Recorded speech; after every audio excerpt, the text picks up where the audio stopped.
But wow, Opinion Nation, why do racists feel so free to express hate? Tweet me or talk on Facebook and join the conversation with John Fredericks, a member of the advisory board for President Trump's 2020 re-election campaign. Ben Kissel is here, a liberal commentator and political commentator and host of the Mo Kelly Show. Mo Kelly joins us. Welcome to all of you. Thanks.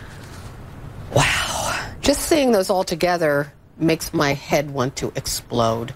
Mo, I'll start with you. Because you're sitting right next to me, and you look wise today. I don't know about wise, but I've lived in America long enough to know that this is not new. The only thing which is new is we're being able to see video of it. Now, we can say that it's more pervasive in this environment if we can acknowledge that there's more incivility than ever before. Then, of course, there's going to be more racial incivility. When I saw those videos, I said, okay, that's Tuesday in America. That's Wednesday in America. But because of our racial history of racial subjugation, I would say during this Trump administration and era, people feel more emboldened to say it because they feel part and parcel they are supported by the president. You think it's because absolutely. Really? Not because, but it's related to. There's not a causation, but there's a correlation. John, do you agree? No. You know, this is such a convenient argument. Let's just blame Trump for everything, right? You guys are in L.A. The Dodgers can't win a baseball game. Let's blame that on Trump, too. That's a ridiculous argument, Mo. This has got nothing to... These are whack job people spewing out hate. It's going on both sides. It's disgusting. We live in a very divided society right now. And look, you got the mainstream legacy media trashing this president 24/7, 365 days. It's nonstop with this ridiculous Mueller investigation. The things and the names that they call this president on social media on a daily basis are equally as disgusting. Are you blaming the critics of President Trump for this kind of behavior? No, I'm not blaming anybody. I'm not blaming anybody. What I'm saying is we're in a divided time. People that say hateful, racist things on both sides, it's gross and disgusting. We live in a very divided time. But if you're on the other side of it like I am, look, I go on CNN tonight with Don Lemon for 10 minutes. I get 1,000 tweets calling me every possible name you could imagine. So this is going on both sides. It's gross. And, you know, part of it is we just have to find a way to be civil to each other. Well, but I agree with Mo in that it's now being captured on video. On that, Mo's right.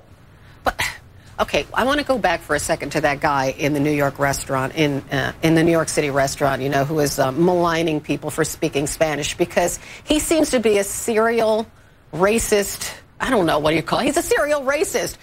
He was captured before on video. Like a man was just standing on a street corner in New York City, and he went, well, I'm going to show you the video. Same guy. Watch. Right. What country are you from? Who are you? I'm going to call the police. You don't run into people. I'm a citizen here. You're not. You're an ugly foreigner. So you. I don't know this guy at all. I don't know this guy at all. Can I get a quick picture? Don't worry, dude. I've got you on video. Not allowed to walk on the wrong side of the street. This guy literally just ran into me and is going crazy. I thought he was a friend of yours. I thought he was a friend of yours. That's the craziest thing I've seen. He literally held up his bag, shoved it into me, and then proceeded to, like, flip out. Like Ben, that guy looks white to me. Like, I didn't even understand why. What? Well, first I want to say the majority of Americans are wonderful, loving people, and let's not lose sight of that. The second thing I want to point out is this notion of don't tread on me. It's a very common theme right now being put forward by the alt-right. They sort of co-opted it from more well-meaning libertarians. I want to amend the don't tread on me flag with the also I won't tread on you amendment. So we stop these people from treading on us, and we don't tread on them, and vice versa. When it comes to the Trump effect, there is no denying that these are lemons going off a cliff following their leader. We have Donald Trump, who based his entire political career, the foundation of it is birtherism. We follow that up with the pardoning of the very racist Sheriff Joe Arpaio. You follow that up with the equivocation of the two sides at Charlottesville. You follow that up with the fact that he began his political campaign demeaning and disparaging and maligning Mexicans, not MS-13, which now he has pivoted to MS-13, calling them animals and saying it's okay, that's a gang. But in reality, that is a massive dog whistle to that base that follows people like David Duke. That MS-13 thing up where President Trump called them animals. We do have that bite because I'd like to ask John about that. So let's play it. We have people coming into the country or trying to come in. We're stopping a lot of them. But we're taking people out of the country. You wouldn't believe how bad these people are. These aren't people. These are animals. So, John, do you think it's possible that that kind of rhetoric might kind of like create a guy, not create a guy because that guy was already created, or might prompt a man like that awful person in New York to go off on people that don't look like him? No. The guy's crazy and he's nuts. And this whole alt-right thing never has had anything to do with the Trump movement. We've disavowed those people time and again. They're all whack jobs. Yes, we did. There's no alt-right group in the Trump movement or the Trump campaign. What are you talking about? There's not a. You guys made it up. It's a convenient argument. I didn't brand the alt-right. The alt-right. They branded themselves the alt-right. They have nothing to do with the Trump campaign. They never had anything to do with the Trump campaign or the movement. This is about jobs and getting America's prosperity back and getting people that their children can get jobs and move out of the basement. This has nothing to do with alt-right. I don't care. You guys have made this up because it's a convenient argument. It's just insane. Well, evidently they never told the alt-right that, because if we go back to Charlottesville, we know that we had a lot of alt-righters in khakis and MAGA hats. They nothing to do with us. Themselves. Well, evidently they provided some sort of backdrop where they feel comfortable, which is part and parcel of this conversation. This level of comfort is leading to people to express themselves in an air of superiority on a racial level. This is not a political discussion. This is a racial one. Ben, I will say that a guy like the guy in New York City and that lady in the parking lot, I mean, those people already had that in them. They did. Mr. Trump didn't create those people. No. That's how they've been for quite some time. No, but I think that is absolutely asinine to think that Donald Trump's base doesn't consist of the alt-right. It's the same way that the right used to demonize Barack Obama for having some Black Lives Matter support with the reverend that he went to the church of. They tied them all together. So you got to play with the facts and just deal with the fact that you are supporting a president who is also supported by the alt-right. You might not be a member of the alt-right. Two wrongs don't make a right. Just because the Republicans were doing that to Obama in the 2008 campaign with the church he went to, those comments by, what was that, Reverend Wright?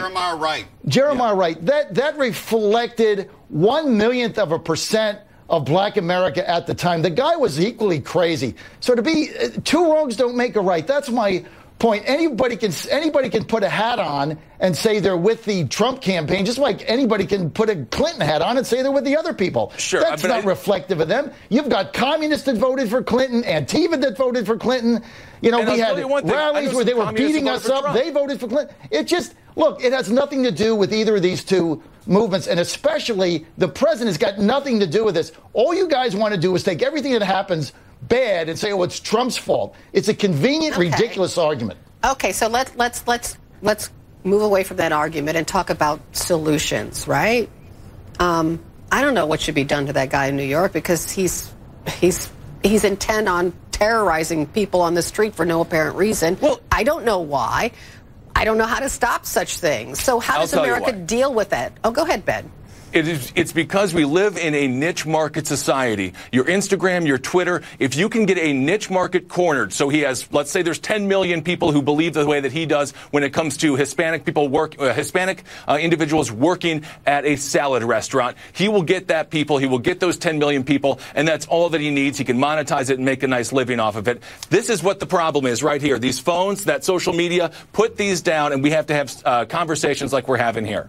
Mo's right. Okay, so should this lady have used her phone recording device inside this New York restaurant to tape this idiot? Absolutely. I think you should use the phone because you have to shame the individual and you have to spread sunlight as a disinfectant on the behavior. There are a lot of people prior to today who would even deny that this is going on. The new racism is part of denying that it actually exists. Now that we can get past the point of acknowledging that it exists, then we can talk about solutions. But just like Rodney King in that video, sometimes you have to shame people and show people, and we can show them better than we can tell them. John, I don't think that guy's capable of being shamed, though.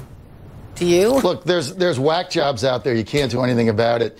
I mean, apparently he didn't break the law, but he's a crazy man. I certainly wouldn't want to be associated with him or do business with him or even be a neighbor. I would probably move. But look, both Mo and Ben have this nailed here when you want to find the answer.